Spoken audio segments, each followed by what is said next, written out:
చేసి ఒక 10 రోజులు హౌస్ను పొడిగించండి. 10 రోజులు హౌస్ను పొడిగించండి దయచేసి.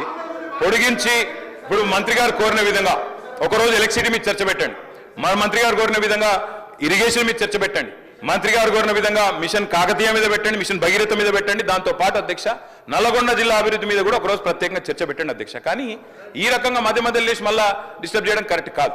రెండోది అధ్యక్ష, మంత్రి గారి వైఖరి ఎట్లుందంటే వెంకన్న వైఖరి, మా ఇంటికి వస్తే ఏం తెస్తావు, మీ ఇంటికి వస్తే ఏమిస్తావు, అట్లున్నది ఆయన వైఖరి అధ్యక్ష. ఆయననేమో అడగదు అధ్యక్ష, ఆయన ఏమంటారు అధ్యక్ష, నాగార్జున సాగర్ కట్టింది ఎవరు, ఇది కట్టింది ఎవరు, అది కట్టింది ఎవరు, అది చెప్పొచ్చాడు. ఆయనేమో డబ్బా కొట్టుకోవచ్చాడు. కానీ సమైక్యాంధ్రలో అన్యాయం జరిగింది కాబట్టే మళ్ళీ 2014 మీరు మాట్లాడుండ్రు. అప్పుడు జరిగిన తప్పులు ఎత్తి చూపుతేనేమో ఇబ్బంది అవుతున్నది. కానీ అప్పుడు కట్టిన ప్రాజెక్టులకు మాత్రం డబ్బా కొట్టుకోవడం, డప్పు కొట్టుకోవడం మాత్రం ఆయన చేస్తారట. ఇంకొక మాట అధ్యక్ష, మంత్రి గారికి నేను కోరుతా ఉన్నా, దయచేసి మీరు హౌస్లో ఉన్నారు. పోయిన సెషన్లో విద్యుత్ శాఖ శ్వేతపత్రం ప్రచురించింది. విద్యుత్ శాఖ వైట్ పేపర్ మీద అధ్యక్ష మంత్రి గారు చెప్పిన దానికి చెప్తున్నా అధ్యక్ష.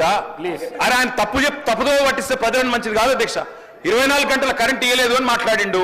ఇదే హౌస్ లో మీ డిప్యూటీ సీఎం చెప్పిండు, అది చెప్తున్నా వినండి, ఓపికగా వినండి. మీ డిప్యూటీ సీఎం గారు ప్రవేశపెట్టిన శ్వేతపత్రంలో నుంచే కోట్ చేస్తున్నా. మీ డిప్యూటీ సీఎం గారే చెప్పిండ్రు, కేసీఆర్ గవర్నమెంట్ లో అత్యధికంగా యావరేజ్ గా 19.2 గంటల కరెంటు, 24 గంటల కరెంటులో యావరేజ్ 19.2 అవర్స్ ఇచ్చినామని చెప్పి మీ డిప్యూటీ సీఎం చెప్పిండ్రు. కాదంటే మీరు పోయి మీ డిప్యూటీ సీఎంతో పంచాయతీ పెట్టుకోండి, ఆయన అటు ఎందుకు చెప్పినా అడుక్కోండి. ఇంకొక మాట, లాగ్ బుక్లు అన్నారు అధ్యక్ష. మేము అంటున్నా అధ్యక్ష, ఇవాళ కాంగ్రెస్ ప్రభుత్వం ప్రకటనలు గుప్పిస్తున్నది. ఎక్కడ చూసినా ఇవాళ మొత్తం కాంగ్రెస్ ప్రకటనలే కనబడుతున్నాయి. అందులో ఏం చెప్తున్నారు అధ్యక్ష, 24 గంటల కరెంటు. నేను వెంకటరెడ్డి గారిని అడుగుతున్నా, ఈడికెళ్ళి మీ సభ వాయిదా వేయండి అధ్యక్ష, బస్సులు అందరం పోదాం, నల్గొండ జిల్లాకే పోదాం. ఈ రోజు ఏ ఒక్క లాగ్ బుక్ లోనన్నా 24 గంటల కరెంటు వస్తున్నట్టు చూపెడితే మేము మొత్తం శాసనసభాపక్షం రాజీనామా చేస్తామని చెప్పి నేను ఆయన అడుగుతా ఉన్నా అధ్యక్ష. అధ్యక్ష ఇప్పుడు వాళ్ళేమో ప్రచారం చేయొచ్చు, పద్ధతి కాదు అధ్యక్ష. మాట్లాడుతుంది ఒకటి, వారు ఇంకొకటి చెప్తా ఉన్నారు.